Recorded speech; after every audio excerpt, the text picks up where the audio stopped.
Kathleen, Kathleen, if I could talk to you. Kathleen, Kathleen, and it's as if you knew.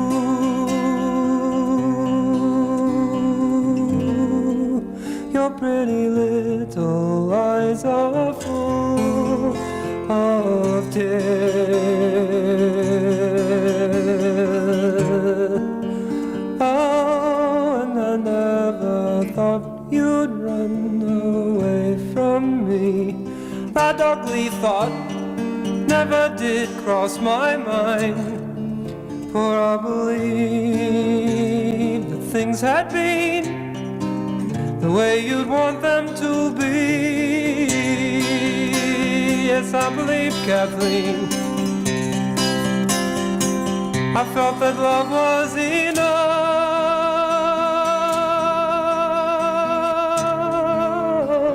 And Kathleen,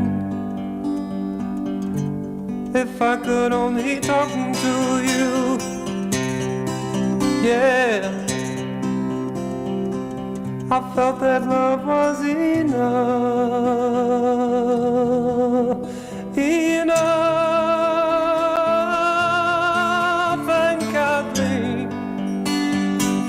And Kathleen, if I could only talk to you, yeah.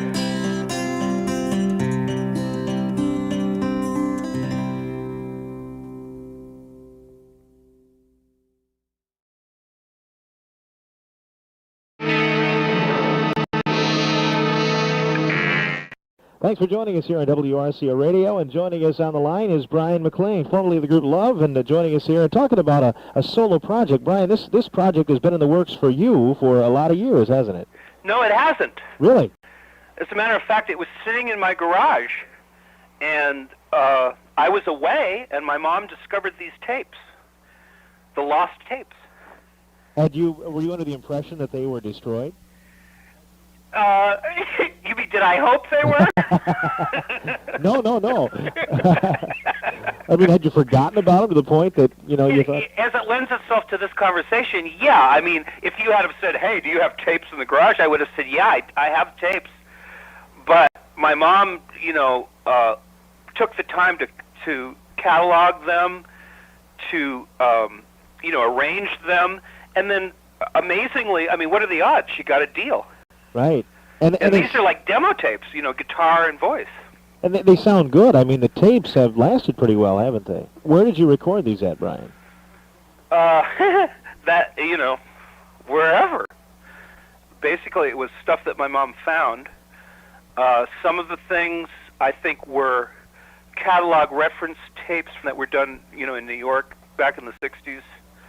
And other stuff that I might have just sung into a tape recorder and like that. So. I guess a lot of these songs, were you looking at it as a focus to take them to the band Love, or were they ones for your solo album, or how did you look at it? At the time, they were for the band. I was working away. Arthur's what you heard most of. Mm-hmm.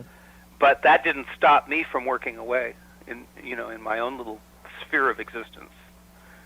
And it just, when it came time to what we were going to do on a specific album, Arthur had, the veto power.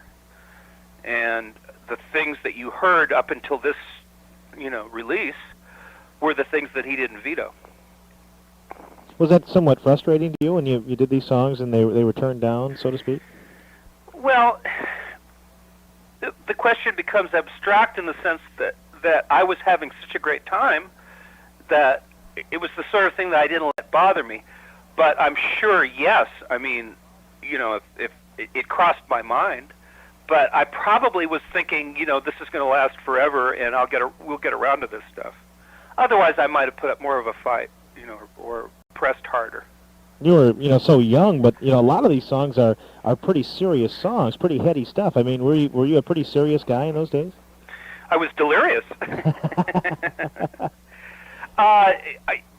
to admit to you that I hadn't heard any of this stuff in 20 years either, and I was pretty amazed. I guess that I was thinking. I was trying to figure it all out. I was trying to get the hang of it. And I was addressing, issues of life even back then. So yeah. I don't know if serious is the right word. Deep. Deep. How's deep, man? Hey, this guy's deep. One of the songs that stands out to me is a song called Orange Skies, and I believe Love did that song as well. But was that the first song you ever wrote? 17 years old. I was actually roadie for the Byrds at the time. And I wrote that song from Roger McGuinn's, he was Jim McGuinn then, his guitar break in The Bells of Rimney, which is, if you listen to it closely, it's the same configuration. The beginning of Orange Skies is the same configuration. But, I mean, you were living, that was kind of a dream. I mean, here you were around the Byrds, probably one of the best bands of all time, and then, you're writing things. I mean, you were kind of living a dream life at that time, weren't you? Yeah, we were on the first Rolling Stones American concert tour, and traveling around, and ringside to the spearhead of the the rock revolution and this and that. Yeah, it was wonderful. I can't be calm about how really great it was and how much fun we were having. I know that, too, creatively, I mean, it must have been just an amazing time. I mean, the creative juices must have been flowing, so to speak, Bryan. Very much so, and everybody felt that they were, we all felt we felt like Superman in the sense that anything that we came up with would be realized or would come to fruition. That's one of the reasons I probably didn't fight to get more of my stuff on those albums, is because I just assumed that everything that I did would be heard. And, that's a tremendous inspirational factor. If you think you're just speculating and working away possibly for nothing, for no reason. But it's like, imagine writing a song and then a few months later driving along and hearing it on the radio. Mm-hmm. That would be pretty heady, I would guess. Yeah. Yeah, very much. Amazing. Who influenced you musically? Do you remember? Yeah, in the beginning was David Crosby. I wanted to sound like him, but earlier than that, it was, Lerner and Lowe, Rodgers and Hammerstein. My mother danced the flamenco, so, there was that influence, the years of hearing the gypsy, the Spanish gypsy music, flamenco music. And I love jazz, and you know how it goes. Sure. And then, of course, I guess when I was 9 years old, I bought my first Elvis Presley record. Sure. And I'm sure the Beatles came into play somewhere along the line, too. Well, of course. I mean, that changed everything. Mm-hmm. I walked out of Hard Day's Night different. I was never the same. Mm-hmm. I just immediately identified with that. I let my hair grow out and got kicked out of school. Just immediately. I mean, that settled the high school, whether I'm going to finish high school question right there. That was all taken care of. The greatest decisions in our lives we don't really make ourselves. I don't know if you ever noticed that. That's probably true. We realize we made them, or they were made in retrospect. Using your, listening to some of these tracks, I mean, you use your voice as a musical instrument, which is very interesting and very well done, I must add. Do you know where that came in? Was that some of the jazz influence? Barbra Streisand. Oh. Yeah, I idolized and worshipped her, and Harry Belafonte was the other big one. Uh-huh. That I would just sit and listen and go, oh boy, and my basic reaction to either one of them was, gee, every time I think I can sing, then I just put one of these records on and I get back to reality. But it's whatever you're striving for. Shoot the moon. Mm-hmm. So I was imitating that kind of vocal ability.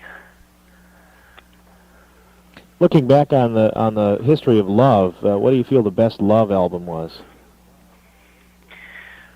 Well, I mean, qualifying it by the fact that they never captured what we were like live. You know, Forever Changes was the most symmetrical. Mm-hmm. You know, in the first album, we were just trying to get the hang of it, and in the second album, for some reason, we got derailed, and put that big, huge, long song on the other side, which is a shame. There's a lot of other stuff we could have done that would have been better.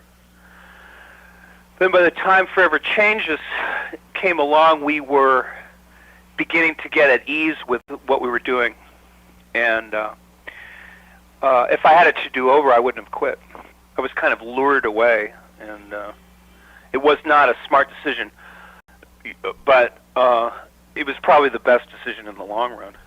It's not what happens, it's how you end up. Mm-hmm. I guess looking at the Love albums still sell well. Does that surprise you after all these years? Absolutely. Sure. I mean, we're supposed to be this obscure little garage band, this little street band. Some guys were here from England doing a documentary, and we were talking about it. I guess the thing that people long for from the 60s is being able to put an LP or a CD or whatever it is on and being able to listen to it through both sides, and enjoying every song. Mm-hmm. And I think that's the thing that's gone, and I think that's the thing that people are longing for. Anytime I hear anything that I like on the radio, you go out to buy the record, and that's the only thing on the whole record you like. That's true. Do you still write songs very frequently? Sure. Do you? Huh? Do you try to actively go out there and get them published or get somebody to record them or anything like that? I don't lift a finger. That's not what I've been put on earth. I mean, I haven't been given that ability. I guess that's probably one of the reasons you haven't heard much. But now people are interested in getting it out. People are interested on. I mean, we're talking not even minor leagues. This is like little leagues. If anything, if there's any interest, it basically will be word of mouth. My goal from the beginning, writing music, was to be timeless, to transcend age or style, and to enrich people's lives, to make them feel better about just life in general. And you can hear that even back then, and that's my desire. And it's like I say, it's like the longer it takes, the better it's going to be. Mm-hmm. So the fact that this is starting to happen now is, in a way, it's amazing. It's kind of like tying up of loose ends, but maybe it's the beginning of something that started back then. I've got as many songs from that same era that I'm talking to my producer right now about going in and recording. Basically the same format, just very simple, guitar and voice. Maybe I might overdub some harmonies and maybe put a string or two, but it'll be basically the same. So if I call you up 10 years from the date today and we're doing this interview, what would you like to have accomplished the previous 10? Well, I just want you and I to be a lot closer.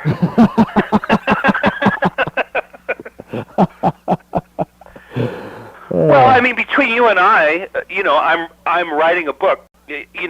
Somebody said change your career every couple of decades. Right.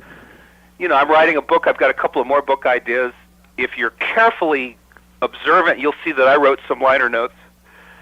And I'm trying desperately to let people know that I have some kind of gift or writing ability, as far as being literate. And I've spent a lot of time trying to develop myself in character and as a person, and so that when I walk down off the stage and everybody says, "Oh, that the music is so wonderful and so rich," and that when they meet me, they're not disillusioned, which was the case for many years. Mm-hmm. You would hear this sort of transcendent music, and then you'd meet me, and there was this snotty Beverly Hills sort of bratty kid, you know, kind of drooling at the girls and stuff like that. So, you know, in 10 years, I should have made a lot more headway. And, you know, even though I'm a half a century old, I don't think that there's any problem with thinking that I could meet somebody and start a family. Oh, good luck with your goals. It's been a pleasure talking with you, Bryan, and we'll keep playing your music here on the air, and keep us posted on how it goes with the book and everything. Good luck to you. Absolutely. Thank you.